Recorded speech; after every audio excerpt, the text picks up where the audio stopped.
Driving through the Southwest is always an adventure. The history and the landscape are true American treasures, especially when you find yourself anywhere near Highway 66. It's been dubbed Main Street America and the Mother Road. Constructed in 1926, its route went from Chicago to Los Angeles with a total of 2,448 miles. It was ultimately removed from the highway system in 1985 and has pretty much disappeared with the interstate system. There are so many great art stories along the length of Highway 66, and we will explore many along the way. But this trip, I wanted to share a spot on one of the remaining sections in Arizona. And if you're driving too fast, you might just pass it by. The people of Winslow have put up a very cool tribute to a song and its connection to Route 66. 40 years ago, Jackson Browne wrote a song that the Eagles made famous on their first album. And that song, Take It Easy, has endured classic rock airwaves ever since. They have dubbed this block and corner Standing on the Corner Park, and I have to admit, it does bring together many cultural icons. I hate fucking Eagles, man. Okay, dude, we get it. But standing on this corner in Winslow, Arizona, is almost like going through a time machine. Creatively placed near the statue is a mural of a woman driving a flatbed Ford, depicted in the reflection of a store window.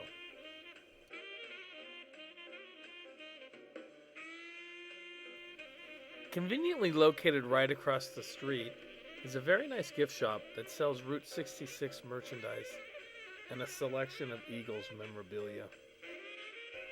And it's really true that, you gotta love Highway 66 just because it's classic Americana.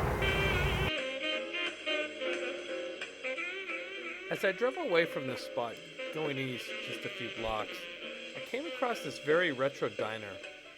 I stopped and shot a couple of black and white photos with a film camera and couldn't help wondering how many hungry travelers this oasis served in its many years. So much of my personal portfolio is based on images and paintings from this era. This period in time is fading fast. I almost feel honored that I have witnessed even in just a few years in its presence, especially when it comes to the world of gas stations and the importance in America's rich history.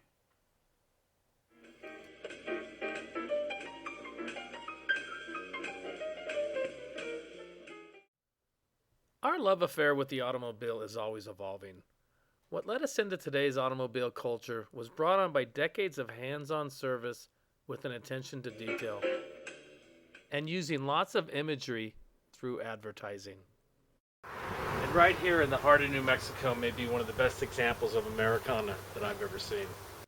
Completely by accident, I was going about 60 on Highway 68 in New Mexico, somewhere between Santa Fe and Taos, and I found a virtual empire dedicated to automobilia of the past. Johnnie Meier, owner and curator of the Classical Gas Museum, really has what may be the most extensive collection of automobile memorabilia in the country. If any film production is going on in New Mexico, the studios come to him. He has outfitted gas stations for such films as No Country for Old Men and Wild Hogs. His collection is sought after for zombie movies and anything with the subject as, say, the apocalypse. Some of his pumps date back as far as 1915. He considers the classic pumps to be a work of art, even comparing them to sculptures. Touring this museum is free. Johnny just suggests you leave any donation you can to the local pet charity. As I explored and walked around his vast collection, I was taken back by a vision of my true American road trip fascination. That diner that I had seen almost 300 miles ago on Highway 66 in Winslow. What we have right here is what's called a Valentine Diner, and it was a company that made prepackaged diners back in the 1950s in Wichita, Kansas. They shipped them all over the country on the back of flatbed trucks. And I found myself one here, and it I welded some mobile home axles to it, mobile home tongue, towed it here, and I'm in the process of restoring it. If you look at the paint scheme here, when I decided to paint it, I was looking at all the diners across the country, and I particularly liked the paint pattern on the Winslow diner, so I painted it to look exactly like the Winslow diner. And where did you get this one?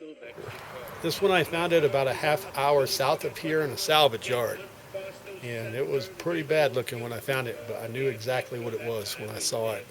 It took me 3 years to buy it, but He plans to restore it to its former glory and serve ice cream from this classic counter. As you take a look around his indoor showroom, the nostalgia really sets in with color and light. This era is gone. The character of this type of advertising seems to be lost these days. Stop in and try to relive it. I know I'll be back someday, even if it's just for the ice cream.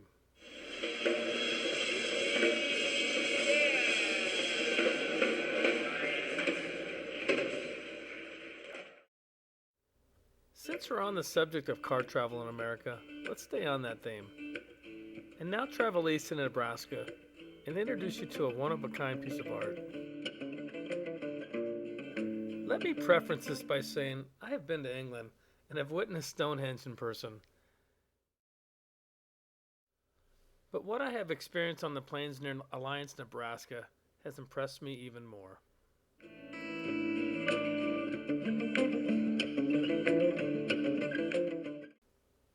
This was my third trip to Carhenge, and each time it fascinates me for some reason.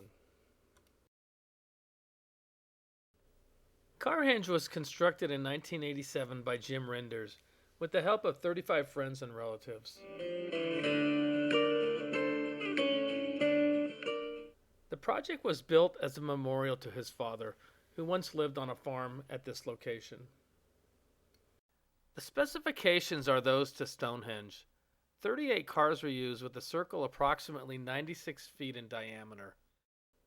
The cars were sprayed with gray paint for added effect. The sculpture has appeared in numerous TV commercials and movies, and was the subject of a documentary in 2005 entitled Carhenge, Genius or Junk?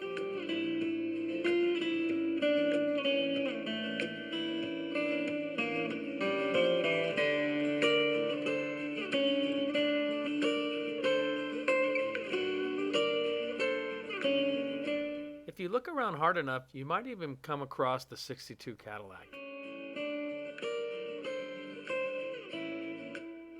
You can really spend some time here. Walk amongst the sculpture.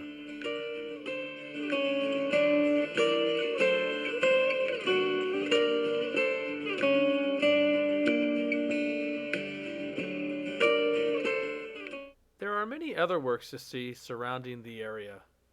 Notably, The Spawning Salmon by artist Jeff Sandhurst.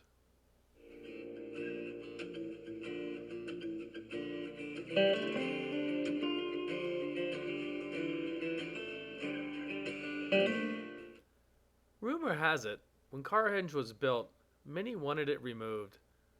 But after tourists began to show up, the people embraced it, even erecting billboards around Nebraska. It is definitely worth the drive.